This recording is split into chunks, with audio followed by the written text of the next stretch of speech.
श्रीकांत शिंदे हे ओघात बोलले असं दीपक केसरकर यांनी म्हटले। दीपक केसरकरांच्या वक्तव्यानं मात्र संभ्रम वाढलाय। नाशिकमधून गोडसेंची घोषणा करताच मित्रपक्ष नाराज झाले होते, मात्र केसरकरांनी श्रीकांत शिंदे हे ओघात बोलले असं म्हटलंय, त्यामुळे आता आणखीन संभ्रम वाढलाय।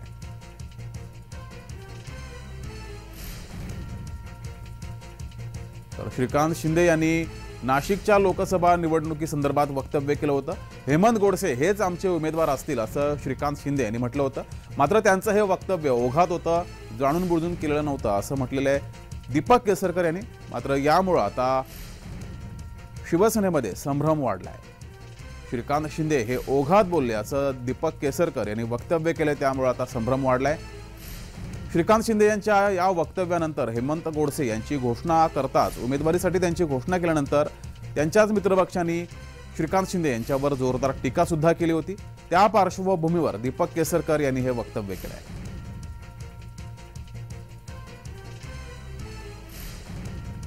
श्रीकांत शिंदेजींनी कुठलेही नाव अनाउन्स केलेलं नाही, मला अत्यंत नम्रपणे सांगायचं आहे। आमचे चांगले खासदार आहेत आणि ते पुन्हा खासदार होऊ शकतील, कारण ते 2 टर्म खासदार आहेत।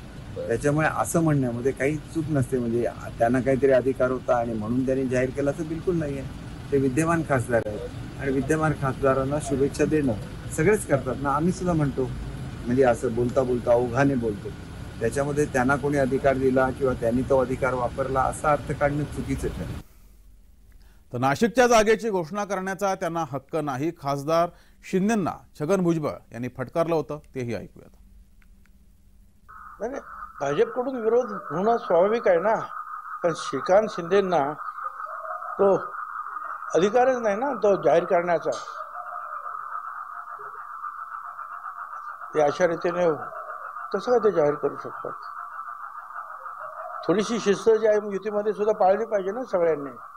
जोपर्यंत निकाल होत नाही तोपर्यंत कसं काय करतात तुम्ही?